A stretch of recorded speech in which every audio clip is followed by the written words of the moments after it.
After 25 hours, I realized why I loved Arc Raiders so much. Because it follows the short game philosophy, it respects your time, it encourages mastery through curiosity, and it finds humanity in chaos.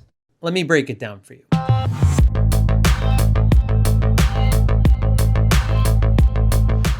If you loved Outer Wilds for its sense of discovery, Vampire Survivor for its bite-sized mastery, and Journey for those rare moments of connection with strangers, then you should check out Arc Raiders. It's a PvPVE extraction shooter. Player versus environment. You and up to 2 friends drop into sprawling open zones with a goal. Collect resources, complete objectives, and survive long enough to make it to an extraction point. Get in, collect, and get out. Like Vampire Survivor, every run is a mini mastery cycle. You start underpowered, you learn what's around you, you get a little stronger, you push a little further, and just when you feel unstoppable, you die.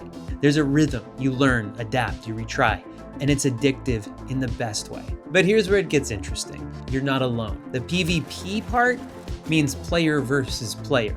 Other real people out there chasing the same objectives.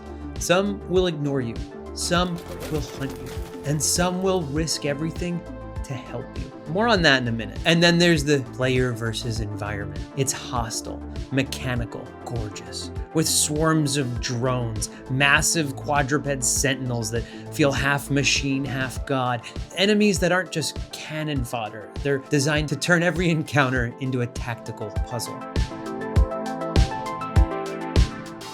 Sometimes you win big. Sometimes you get absolutely demolished and lose everything. But win or lose, you always progress. You get a little better. It's exactly like the Outer Wilds loop. Knowledge is the real currency.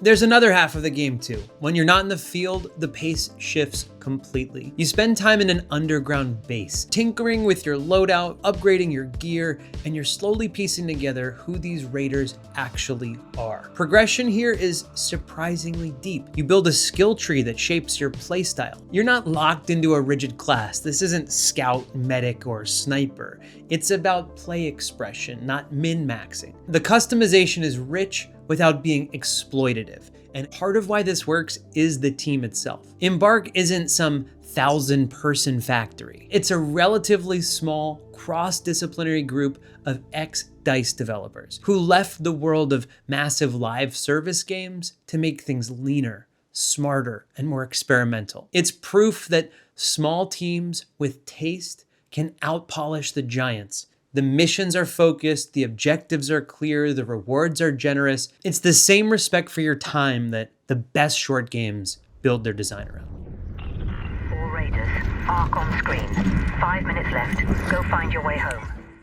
There are a few details that stood out in this game and made me smile. And one is when your character speaks. Now, I'm really not one for voice chat in games. Sure, I don't mind when I'm with a couple people I know, but something about talking to strangers has always made me feel a little uncomfortable. But in this game, your voice comes out as your character. The voice transformation in this game is absolutely incredible. The game gives you a handful of voices you can experiment with. So even if it isn't you, You can still find you. It's wild that such a small novelty feature has such a big impact.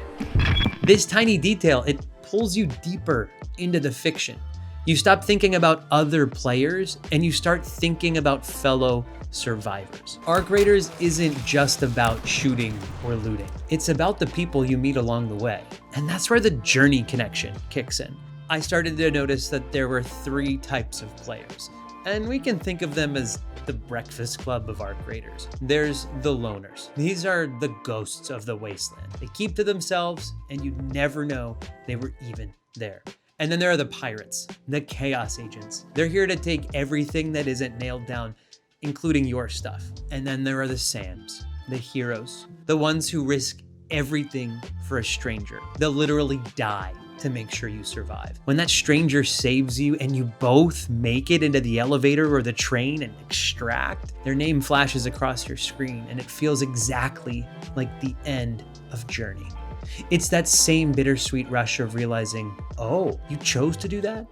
For me, that's the emotional magic trick of Arc Raiders. It's an online shooter that makes you care about other people because its system quietly rewards that kindness. Every risk you take, every fight you pick, every decision to help instead of hoard, it all fits into this 20 or 30-minute loop that feels perfectly calibrated. There is no wasted time.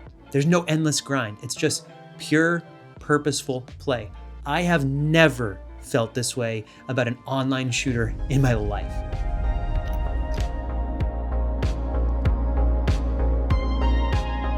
If you've been scared off by the term extraction shooter, don't be. This is the one to try. It's approachable, stylish, and it's endlessly satisfying. It's the rare online game that feels personal. Even in a genre built on tension and betrayal, you can still find trust. And that might be the most powerful extraction of all. If you love how Arc Raiders brings personality and purpose into a crowded genre, then you should check out our episode on Deep Rock Galactic Survivor. It is a masterclass on how a game can inject lore and identity into a formula that everyone else is chasing. And it's proof that even in the most saturated of spaces, there's always room for creativity, charm, and dwarves yelling about rocks. Arc Raiders is available now on PC and consoles. I'll include a link in the description below. It's $39.99. That's half the price of most AAA games, and it's somehow twice as polished. Until next time, I'm Elliot from Human Computer. Thank you so much for watching.